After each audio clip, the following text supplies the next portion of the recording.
Ôi,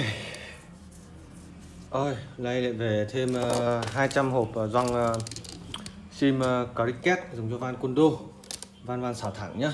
Đây, nhưng mà hàng em nhập thì rất là nhiều. Đây số điện thoại bên em đây nhá, 0913 093 953. Đấy, thì làm em giới thiệu về cái mẫu hộp gioăng sim này. Thì gioăng sim của em thì khác với mọi người, thì luôn có những cái sản phẩm đi kèm thêm. Em sẽ lấy cho anh em xem.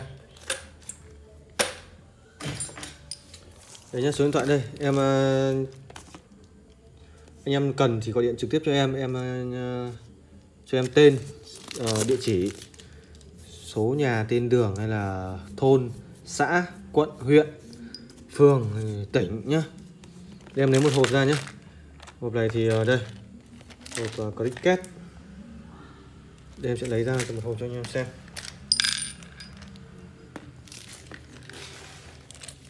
Cái này là cao su đây này. Chữ này anh em biết gì không? Xoang xoang gì đấy không biết. Em không biết. Đây là không có băng dính đây. Thì đây. Đây nhá. Bình thường ấy, em thấy hộp trên thị trường nó màu xanh này. Màu xanh này nhá. Và của em nó là màu xanh này. Màu xanh này như kiểu cái chăn bộ đội ấy. Đấy. Cái màu xanh kiểu xanh gì nhỉ?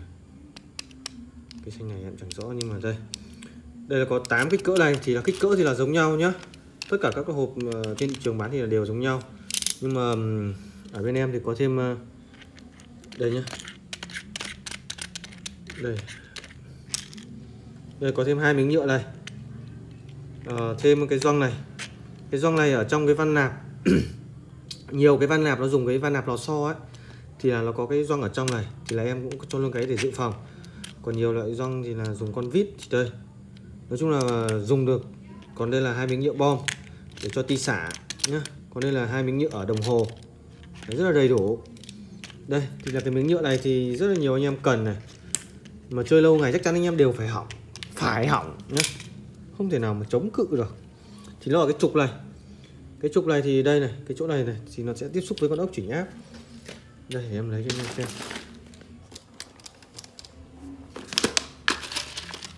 Đây, ví dụ con ốc chỉnh áp nó tì vào đây nhá, thì lâu ngày thì nó tì vào cái miếng nhựa ở đây thì nó hỏng, thì anh em phải tháo miếng nhựa ra. Miếng nhựa này thì anh em tháo đơn giản thôi, thì anh em dùng nhiệt hơi nóng này lên rồi cậy nó ra, nào nó ra. Thì cái trục này ấy, thì van thì nhiều công ty nó sản xuất lắm. Công ty sản xuất cái loại này thì nó bé, có loại thì lỗ nó lại to, cho nên là cũng không chắc chắn được. Nên em tiện cái loại này nó bé, em đặt cái loại nó bé.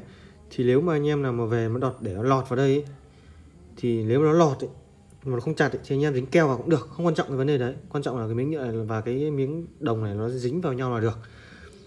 Còn ở đây thì là em đặt theo cái thanh đồng mà em hay bán này, cái trục giữ lò xo này, như thế này nhá. Nếu mà vô tình chẳng may của anh em mà nó đây nhá, mà nó vừa ấy, thì anh em đặt vào đây như này. Ở đây là có 2 chiều 2 đầu. Đây. Một đầu đấy anh em nhìn thấy chưa? Nó có cái miếng nhọn nhọn này thì anh em cho xuống dưới nhá. Tay em vừa mới sửa van xong cho nên là nó hơi bẩn. Đây như thế này thì anh em để như thế này. Đấy, rồi anh em đóng xuống nhé. Đóng thì anh em đừng bao giờ mà chẳng như cầm này mà gõ trực tiếp xuống, nó sẽ rất dễ bị lệch. Rất dễ bị lệch như này, rất dễ bị lệch. Thì em đây em dùng ở đây cái thanh này. Cái thanh này mục đích của nó là cũng có để như thế này này. Đấy, rồi anh em gõ xuống. Đây. Đấy, được chưa? Đấy, phẳng luôn rồi. Nó như là một cái trục mới luôn rồi nhá. Đấy, cái này em phải rất là kỳ công để đặt cho anh em cái miếng nhựa bom này.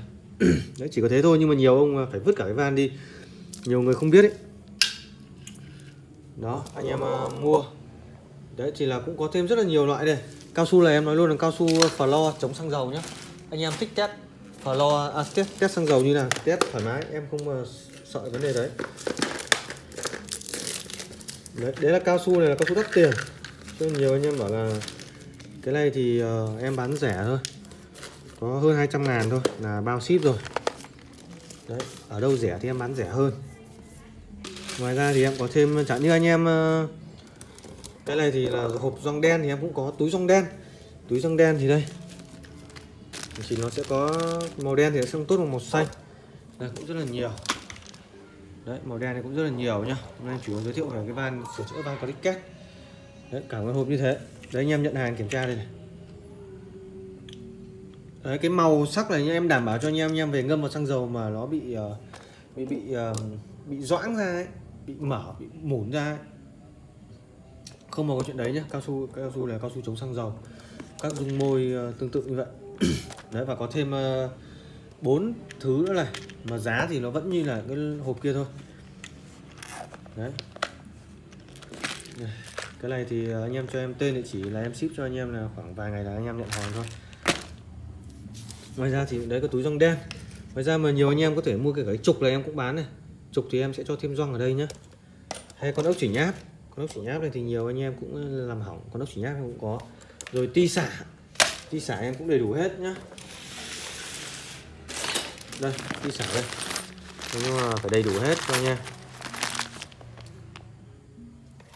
Ti xả rồi, nói chung là những cái phụ kiện ở trong cái van thì em đều có hết để cho anh em. Đấy, anh em mua hàng thì cứ liên hệ trực tiếp cho em số điện thoại đây. Đấy, tên kênh trong cái bìa này và cái số điện thoại đây, mà nhiều ông cứ bảo là ăn cắp video thì em đéo hiểu là ăn ở đâu. Cắp bố cắp mẹ của mày cắp. Chào tất cả anh em nhé, video ngắn gọn thế thôi. Nhớ lưu số điện thoại vào. Khi nào cần thì gọi cho em.